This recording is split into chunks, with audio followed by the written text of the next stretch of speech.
I asked for a break. Literally cannot catch a fucking break right now. Of course, my Texas Longhorns with Arch Manning look like stale ass water. And then last week we had CD dropping passes out of nowhere. We could have beaten the Eagles, but I'm like, you know what? I like what I saw last week. This is going to give us positive energy for the season. And then we have this bullshit. Thank God we came away with a dub. I gotta thank the Most High. Thank you. Oh my God. This game it really took its pound of flesh from me. Oh my God. The football guys were like, we are going to give you severe hypertension. We're going to clog your fucking arteries. We're going to make sure your heart is close to exploding. They made me pay for this W. Like, they made me do it. Damn it, I feel like I'm going to pass out. I legit feel like I'm going to pass out from that bullshit ass game. Thank you for the win. Thank you for Brandon Aubrey. Dak Prescott coming in clutch, using his legs when it mattered most.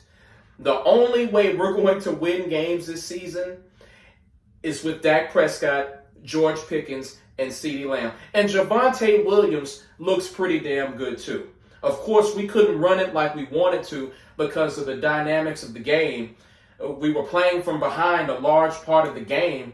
And of course, the New York Giants, their best unit is their defensive line. Dexter Lawrence is a motherfucking beast in the middle.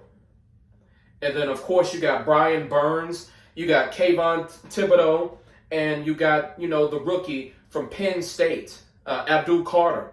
Their defensive line, that is by far and away their best unit on their team. And they are fucking good. They are tremendous. So we couldn't run it like we want to. We couldn't dictate this game running the football. You want to dictate the game by running the football, imposing your will with your offensive line. You can't do that with a stout D line like that. You just can't. So, but Javante, and I'm off on a tangent, but Javante Williams looked good in spots. He had that 29, 30-yard touchdown run, and it was what, 2nd and 29 after a series of penalties. It was 2nd and 29 in OT, and he got 20 yards on the 2nd and 29. So shout out to Javante Williams. He's a tough runner. He's getting his legs back from under him from that devastating knee injury he sustained when he was with Denver. It looks like he's getting back on his feet. I look forward to seeing him run against less stout defensive lines moving forward, because the Giants' front four is amazing. Russell Wilson had his best game as a pro. He had to do it against us. And I hate the Vagiants. I do. But when I tell you, when the fans are saying, put in Jackson Dart, I'm like, bro, are you kidding me? Russell Wilson still got it. He still got it. You are insulting the man by asking for a rookie, Jackson Dart, who's a preseason superstar, to supplant him, to usurp Russell Wilson. That is asinine and insane. Russell Wilson still got it. He's still fucking good. He can still drop it in the breadbasket. Some of those throws, I'm like, holy shit, only a handful of quarterbacks in this league can do that. The way he was hitting Wan'Dale Robinson, the way he was hitting Malik Neighbors, holy fucking shit, man. I was so mad I couldn't appreciate the greatness I was seeing from Russell Wilson because, of course, it's against my team. But Russell Wilson was fucking tremendous. And Giants fans, you need to appreciate your boy. Jackson Dart can't do that shit. He can't do that right now. Jackson Dart is your future, of course. But you need to ride it out for at least 2 years with Russell Wilson. Ride it out with him. And of course, Brian Daboll needs to win as many games as he possibly can because he's fighting for his goddamn job. I think he did a good job today in saving his job. I think he did. Brian Daboll, he's still in the hot seat, but he made a great case today. He got the Giants up and ready to play. They should have won that game, but thank God Brandon Aubrey hit a 64-yard field goal to push it to OT.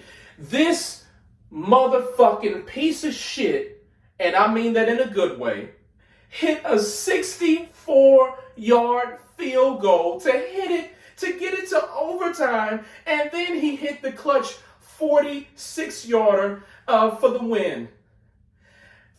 I need to say thank you to Brandon Aubrey's wife. She's the one who told his ass, you know what? I'm looking at these guys hitting field goals. I think you can do that. Go out there and do that.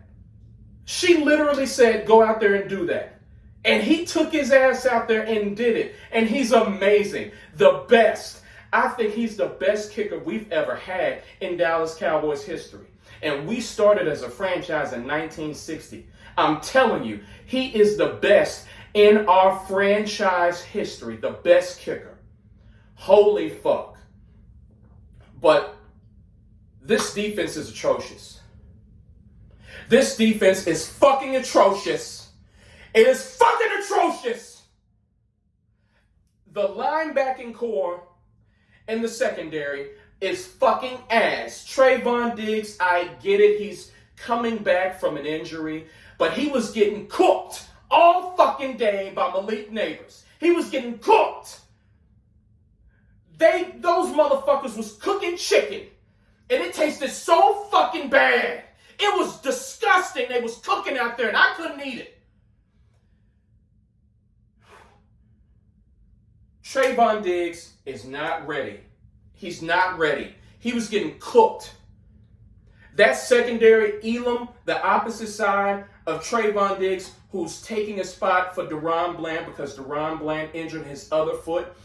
Thank God it's not good. He doesn't need to be put on IR. He's not expected to miss a lot of time. We need him back ASAP. We need him back immediately, because he is our best corner by far. This would have never happened had Deron Bland been out there. He's our best corner. And the Giants knew this, and they attacked the weakness over and over and over again. They attacked it, and they were so good. Russell Wilson is so good that he knew what to do. He's like, you know what? They have a deficiency in their secondary. I'm going to, and then there were a couple of plays where he just said, fuck it. Malik Neighbors is down there somewhere, and Malik Neighbors found it. Our secondary is ass. And, of course, I was never in favor of paying Micah Parsons all that fucking money, but we could have used him today. Oh, man, we could have used him today. Micah Parsons would at least, he would have gotten 1.5 sacks, maybe 2 sacks today. He would have. Like, I'm telling you, Micah Parsons is amazing. He's great. It's just that when you play against the better teams, they know how to attack his weakness, which is stopping the run. He cannot stop the run. But in today's game, he would have lit the Giants up. He would have lit their ass up. This is one of those games where Micah Parsons, it's his time to shine. He would have showed up and showed out. The pass rush is concerning. We need to go hit up Jadeveon Clowney because he already came through the building. He left without signing. If we need to pay him $11-12 million to be with us this year, pay him, please. We got the cap because we let Micah go. We traded him. So go ahead, hit up Jadeveon Clowney, give him his 11 or 12 million, bring him on board, please.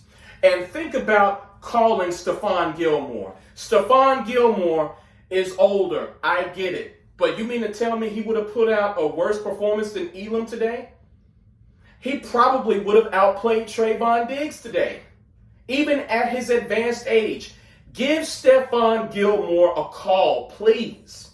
And the Cowboys, when the season keeps going, if we're treading water, if we're looking good, they need to make a trade for a linebacker, because I'm not sure if DeMarvion Overshown is going to be ready anytime soon. He devastated his knee last year. Completely devastated. And even when he comes back, will he be the same? I'm not sure. We may need to... I feel good about our positions on offense. I feel good with George Pickens and CeeDee Lamb. I feel good with Jake Ferguson at tight end. I feel good with our offensive line for the most part. I feel good with our running backs. I mean, we don't have that explosive running back because Javante Williams, he's a tough runner. He's a good runner. But I need some explosion. That's what I need. Jaden Blue is supposed to provide that explosive relief. But the thing is, word on the street is he's been fucking around in practice, not giving great effort. He's lazy, and he has a fumbling issue. So he needs to clean that shit up. And if he can do that, he can be our nice change of pace back with explosiveness. He's a 4-3 guy. I've seen him. I'm a Longhorn fan, so I've seen him. This dude has legit track speed. He just needs to put it together, and I hope he does that sometime soon. He's a 5th round pick. We need more explosive options on offense. I like our offense, but we need more explosiveness. You can always use more explosiveness. But this defense, man, run defense, I don't have a problem with that. The pass rush has not been getting home without Micah Parsons. And this is one of those games where, like, hey, you can make some noise because Andrew Thomas, the New York Giants' best lineman and left tackle, is out.